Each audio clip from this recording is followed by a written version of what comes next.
Problems arise where people think others are coming to take their jobs. I saw a clip of some old and rugged white middle-aged men in the UK claiming that Zimbabweans were taking, Africans were taking up their jobs.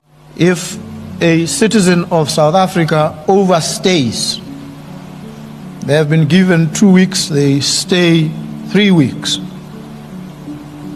When they get to the immigration desk, they are told, you've overstayed by a week, 7 days. They are told. Due to the ongoing xenophobic attacks that is happening in South Africa, Botswana government have finally reacted. Yes, Botswana government finally reacted, and this is what the president of Botswana have to say to South Africans living in Botswana. I'm going to be sharing all the clips here, but before then, if you've not subscribed, please do to subscribe, like the video, share the video, and turn on your bell notification, because I have some other videos that is coming up today for you guys to watch and see what is currently happening in South Africa. Problems arise where people think others are coming to take their jobs. I saw a clip of some old and rugged white middle-aged men in the UK claiming that Zimbabweans were taking, Africans were taking up their jobs. And the reporter asked him, particularly, what job do you do? And what job would they have taken away from you? He was a jobless, skillless human being, but who was out in the streets protesting that some job of his has been taken. He has no skill to offer, nothing. And these people that is criticizing and besmirching are people who have come to bring skills which are needed in that economy. So migration is always informed by some of these exigencies, and we encourage. We need a lot of skills across. We have developed skills in mining in Botswana, extraction. We believe that those skills are exportable. And so our people will migrate, will come to Zimbabwe because there are mining houses and opportunities here, and they should be free to do that. If a citizen of South Africa overstays, they have been given 2 weeks, they stay 3 weeks. When they get to the immigration desk, they are told, you've overstayed by a week, 7 days. They are told further, it is 10 pula per day, that's the fine. And because you've overstayed by 7 days, your fine is 70 pula. Go to the nearest police station and pay. They write them a note. And they go to the nearest police station, they pay, and they come back with a receipt showing they have paid, and they are allowed to depart. That's what happens in Botswana.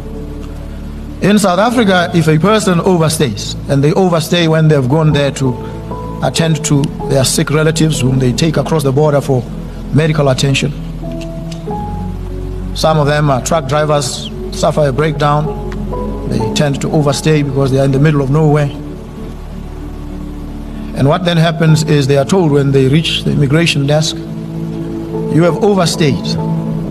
You are therefore banished from entering South Africa for the next 12 months. You're not allowed here.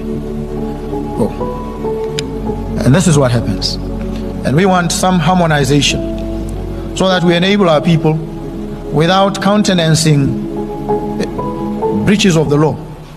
When someone visits you, you would normally know who they are, where they come from, how long they'll be staying at your house, whether or not these people can put your life in danger, and you would have to make the necessary provision to provide for these individuals, right? To make sure that you have enough food, water, electricity, etc., right? Now, when you apply for a visa, those questions are no different to a country. They would need to know your name, where you come from, what you are doing in the country, how long you will be in the country for, and whether or not you can sustain yourself. And most importantly, whether or not you have a criminal record, right? Now, why? 2 reasons. 1, the country needs to know whether or not you could potentially be a national security threat. Now, what do I mean by that? In the event where someone has entered the country through this country's porous borders, and you commit a crime in the country, where does the system start to look for you? Because we do not have a name, we do not have a surname, we do not know a country of origin, nor do we have an address.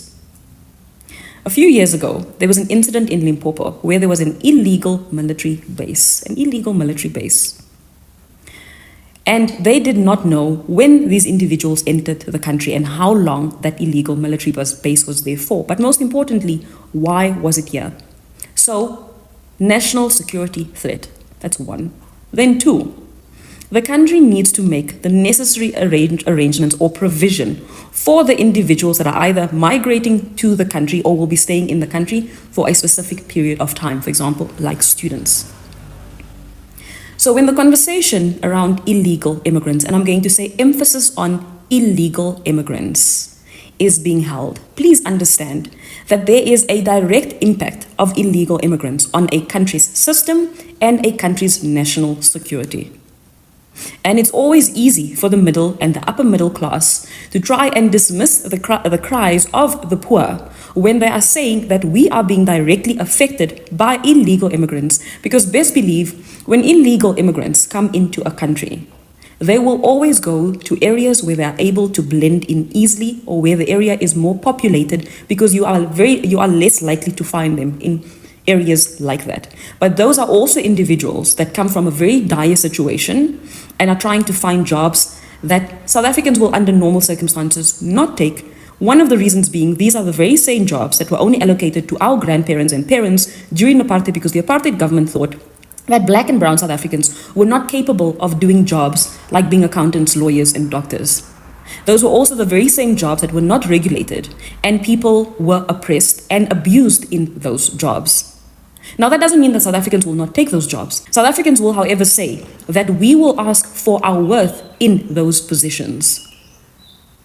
And if you are not willing to pay that amount of money, then South Africans will not take those jobs. Those are also the jobs that students used to take part-time while they were studying in order to sustain themselves.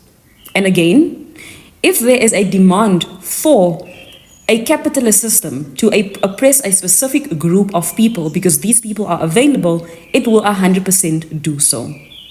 So to argue that South Africans are lazy because South Africans are not willing to work the jobs that were once only allocated to their parents because the apartheid government thought that we were not smart enough to have those jobs, and they're not willing to, number one, work for less than what they are worth, why would you consider that to be uneducated? The story or the discussion around illegal immigrants is a conversation that has to be held, because you cannot have a country of more than 4.5 million illegal immigrants. Keep in mind that that number is the number that comes from the Department of Home Affairs, purely based on the people that have entered the country but not exited the country. And also the individuals that were caught and deported. So now they will have those figures. However, they will not have the number of people that entered this country through our borders without any paperwork. So that number is not accurate. It is a national security threat, and it has a direct impact on the country's ability to budget. As you finally see what is currently happening in Africa, how other African presidents are also reacting on the things happening in South Africa. Let me know what you think in the comment section. Do you actually think this is a good move from Botswana, or do you think they should have done something better, or they should have, asked South African governments and know the reason why such things are happening in their country, if it's actually a propaganda or actually real? Guys, let me know what you think in the comment section. Don't forget to like the video, share, and subscribe.